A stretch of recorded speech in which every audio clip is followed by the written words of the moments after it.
Assalamualaikum warahmatullahi wabarakatuh. Alhamdulillah wa syukurillah wa ala alihi wa sahbihi wa mawala. Amma ba'du.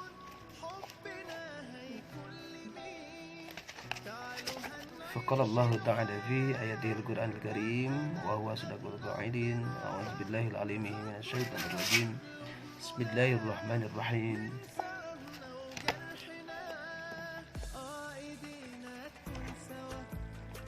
Warattilil Qur'ana tartila. Asyhadu an la ilaha illallah wa asyhadu anna Muhammadan abduhu wa rasuluhu la nabiyya ba'dahu. Ayyuhal hadirun ittaqullaha haqqa taqwa. Ayyuhal hadirun ittaqullaha haqqa tuqatih wa la tamutunna illa wa antum muslimun. Dalam kesempatan ini alhamdulillah kita masih bisa berjumpa di tahun yang sangat berbahagia ini setelah kita melakukan aktivitas. Semoga aktivitas kita selalu diridhai oleh Allah Subhanahu wa taala, dan kita bisa kembali pulang dengan selamat bertemu dengan sanak keluarga, dan keluarga kita dijaga dijaring oleh Allah Subhanahu wa taala.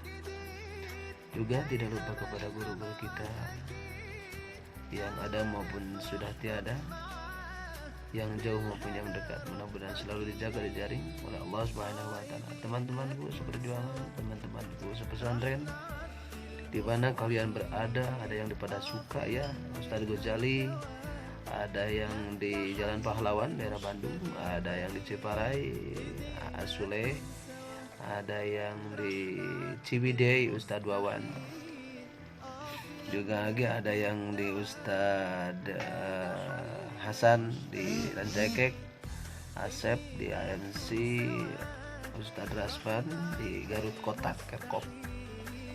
Juga ada lagi yang di Jakarta, teman seperjuangan sepekerjaan, yaitu Kang Haji Asep di Sinaromas Tamrin. Terus Pak Abi di DHI ya, sehat selalu, Kepala Cabang DHI Mandiri. Mang Asep di di Tangerang ya. Semuanya yang bisa saya sebutkan satu persatu, mohon maaf karena berusaha dengan waktu kita. Yang jelas jauh di mata, dekat di hati.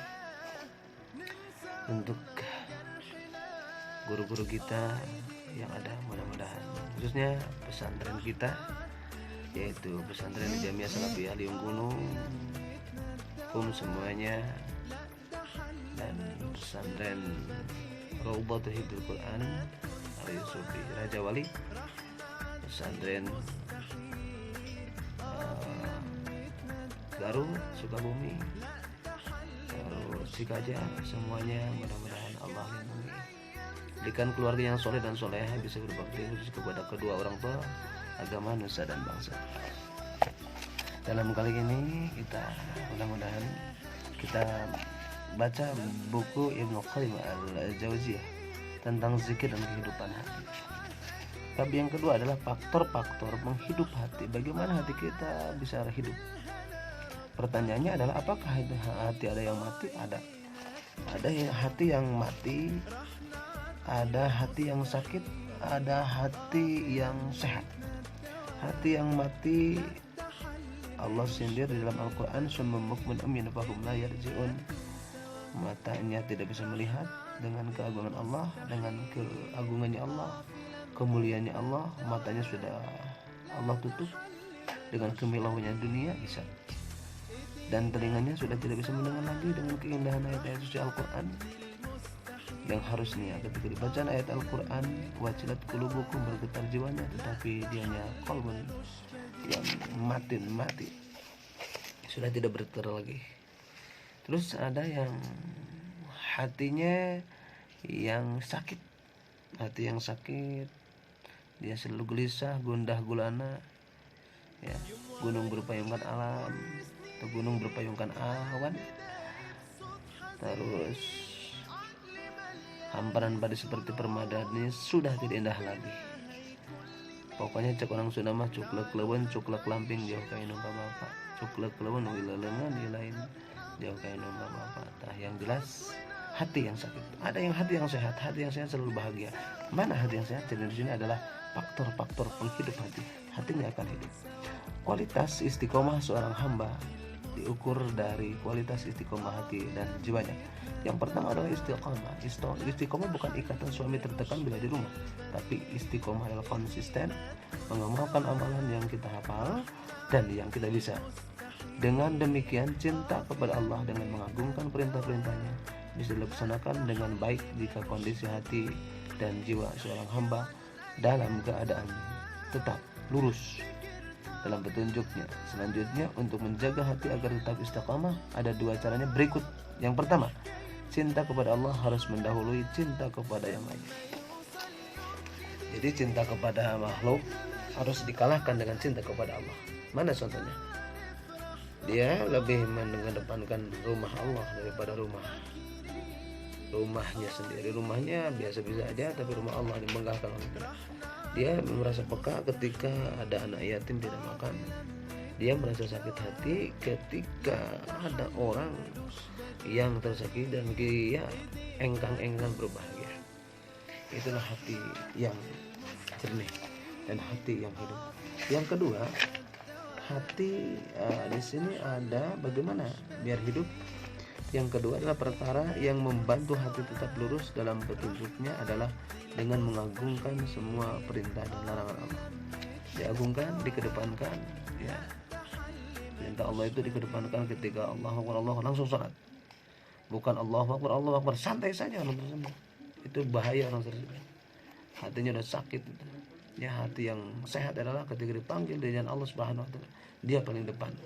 Seperti Sayyidina Ali usia 19 tahun sudah dia berani berjuang di jalan Allah Subhanahu wa taala. Yang ketiga, bagaimana hati kita biar hidup? Di sini ada dua yang bisa kita baca, yaitu hati. Perkara yang membantu hati tetap lurus dalam petunjuknya adalah dengan mengagungkan semua perintah dan larangan Allah. Ya, larangannya dijauhi sejauh-jauhnya dan perintah Allah didekati sedekat-dekatnya. Sifat ini dapat tumbuh karena tunasnya berawal dari mengagungkan asma Allah Subhanahu wa taala. Hati kita akan hidup. Seterusnya kita akan baca Rasulullah Shallallahu Alaihi Wasallam bersabda, sesungguhnya seorang hamba mengerjakan sholat dan tidak dicatat dikecuali setengahnya, atau sepertiganya, atau seperempatnya, yang seperlimanya sampai hanya tersisa sepuluhnya. Mana hendak setiap muslim mengetahui bahwa semua amal ibadah juga berlaku hukum yang demikian. Keutamaan amal di sisi Allah sesuai dengan integritas nilai dan misi yang tersimpan dalam hatinya. Jadi tadi bagaimana hati kita agar tenang saat selalu dzikir kepada Allah Subhanahu wa taala dan selalu mengagungkan perintah Allah Subhanahu wa taala. Yang kedua, selalu istiqamah, konsisten dalam jalan Allah Subhanahu wa taala. Hati kita akan hidup. Ketika hati kita akan hidup, maka hati adalah tempatnya malaikat dengan Allah Subhanahu wa taala. Jangan sampai hati kita mati, karena hati mati adalah qaswatul qalbi. Yang pertama, dia banyak ngomong tapi banyak yang bohongnya. Kasura kalamuhu kasura kadzibuhu, banyak ngomong banyak bohongnya. Yang ketiga, selalu zikrullah dengan membaca Al-Quran, tahmid, tazkir dan tahrim. Selalu bertakbir, selalu bertahmid, selalu bersyukur atas perintah Allah Subhanahu wa taala. Begitulah tentang bagaimana memupuk hati kita biar hidup dan bisa istiqomah. Mudah-mudahan ada manfaatnya. Yuk kita berzikir kepada Allah Subhanahu wa taala.